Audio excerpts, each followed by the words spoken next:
मरने से पहले लड़के ने अगले पौधे का एक टुकड़ा खाया। फिर वह द्वीप की गहराई में चला गया। अचानक घास की सरसराहट सुनाई दी। अचानक तालाब के बीच में अनगिनत बिल्लियां और सूअर दिखाई दिए। दूसरे पक्ष ने भी लड़के की उपस्थिति महसूस की और ऊपर देखा। अपने सामने उस विशाल जीव को देखकर उन्होंने हमला नहीं किया। लड़के को दूसरे पक्ष की परवाह नहीं थी। वह बस आराम से नहाना चाहता था। उसकी नजर बाघ पर पड़ी।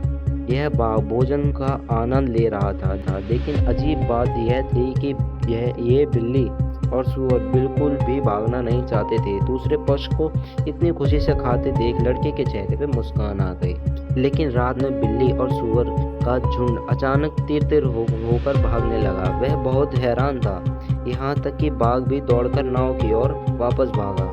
जल्द ही बिल्लियां और सूअर पेड़ के पास आ गए। पता चला कि यह छोटे जीव बस सोना चाहते थे, लेकिन तभी लड़के ने कुछ भयानक देखा। पानी के गड्ढे में अचानक एक तेज रोशनी दिखाई दी। उसी समय बहुत सारे मरी हुई मछलियां ऊपर तैरने लगी है। बाघ चुपचाप नाव पर बैठा रहा। जाहिर है कि अब वह द्वीप के पास जाने की हिम्मत नहीं कर पा रहा था। इसलिए अगली सुबह वह खाने से भरी नाव लेकर, और उसमें पेड़ की जड़ों के अलावा सैकड़ों बिल्ली भी थीं। यह उसके और बाघ के लिए कुछ समय तक खाने के लिए पर्याप्त होना चाहिए। रास्ते में बाघ नीचे आएगा, बस लगता है उससे तैरना नहीं आता। हर बार वह खाली हाथ लौटता है। लड़का मुस्कुराते हुए उसे देखने लगा, लेकिन अगले ही पल बाघ अचानक ही उसकी ओर तैरने लगा।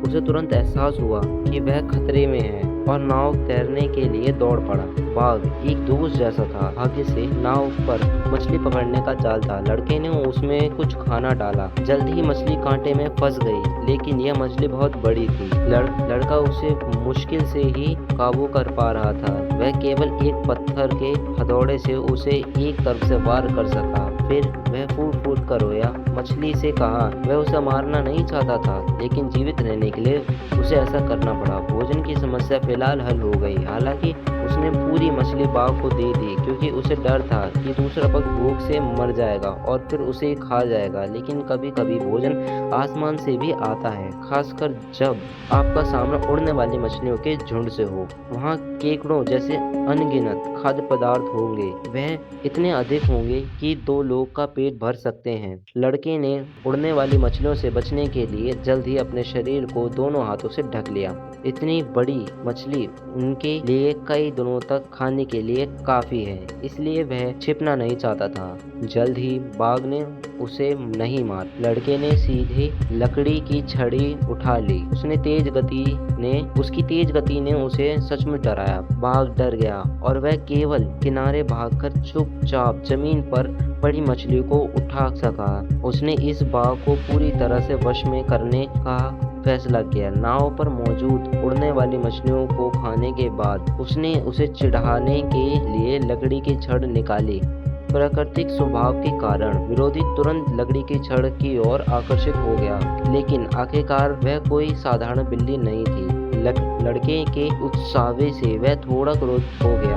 वह उससे लड़ना नहीं चाहता था, लेकिन एक उड़ती हुई मछली ने उसे डराकर भगा दिया। लेकिन उसे काबू में करने के लिए उसने अपने थैले से मछली का एक टुकड़ा निकाला और धीरे से उसके सामने गिरा दिया। जैसे ही उसने मांस देखा, बाघ की आंख चौड़ी हो गई। आधे महीने बाद आखिरकार बाघ को वश में कर लिया। एक नई समस्या का सामना करना पड़ा। वह थी जमीन पर वापस कैसे लौटें। इसी दिन समुद्र में अचानक एक जहाज दिखाई दिया। उसने जल्दी से जल्द सिग्नल गन निकाली और सिग्नल दिया, लेकिन दूरी काफी होने की वजह से वह सिग्नल दूसरे जहाज को दिखा नहीं। दिन इसी तरह बीत गया। लंबे समय तक बहते रहने से वह धीरे धीरे वास्तविकता और सपनों में विमुख हो गया। वह अक्सर पानी में जानवरों के झुंड और अपने दोस्तों को देखता था, लेकिन आपदाएं हमेशा अचानक आती हैं। एक भयंकर तूफान आने वाला था। उनकी ले जा रही थी छोटी नाव एक अकेले पत्ते की तरफ थी। वह केवल लहरों से अपने साथ बाहर ले जाने दे सकता था। जब उसने बाघ को दर्द से तड़पते देखा तो लड़का नाव पर चढ़ गया। सौभाग्य से हर व्यक्ति के साथ एक बाघ आखिरकार तूफान से बच निकलने में कामयाब रहा, लेकिन बाघ इस समय बहुत थका हुआ था। वह लगभग बेहोश हो गया। उसने धीरे से दूसरे व्यक्ति को पानी से जगाया और फिर अपना सिर उसकी गोद में रख दिया। उसने उम्मीद की कि वह बेहतर महसूस करेगा और भाग चुपचाप बिस्तर पर लेट गया। उन्होंने एक साथ जीवन मरण की परीक्षा दी। यह एक तरह का बुरा दोस्त है। फिर लड़का स्तब्ध में सो गया। जब वह फिर से जागा तो वह पहले ही इस द्वीप पर पहुंच चुका था। यहाँ उस मुलाकात अनगिनत बिल्ली, जीवाश्मों और इंसानी दांत वाले फूल से हुई। उसे डर था कि अगले दिन वह उस साथ खाना लेकर इस द्वीप को छोड़ देगा, लेकिन उसे नहीं पता था कि इसमें कितना समय लगेगा। आखिरकार हर व्यक्ति के लिए एक बाघ ने सड़क का अंत देखा और बाघ नाव से उतरा, अपनी कमर फैलाकर आराम किया। फिर उसने अपना सिर घुमाया और घास के मैदान की ओर वापस नहीं गया। लड़के ने सोचा कि वह खुद को अलविदा कहेगा, लेकिन उसने दूसरे व्यक्ति की उसी नजरों से ओझल होने का इंतजार नहीं किया। कुछ ही देर बाद वह राहगीरों के बीच से गुजरते हुए वहां चला गया। रास्ते में वह फूट फूट कर रोया, लेकिन यह यात्रा के बाद की उत्तेजना के कारण नहीं था, बल्कि इसलिए था क्योंकि उसे उम्मीद नहीं थी कि बाघ उसे इतनी आसानी से छोड़ देगा। वह जीवन और मृत्यु साथ साथ रहे। अंत में उन्होंने एक दूसरे को अलविदा भी नहीं कहा। हालांकि कहानी वास्तव में कुछ और है।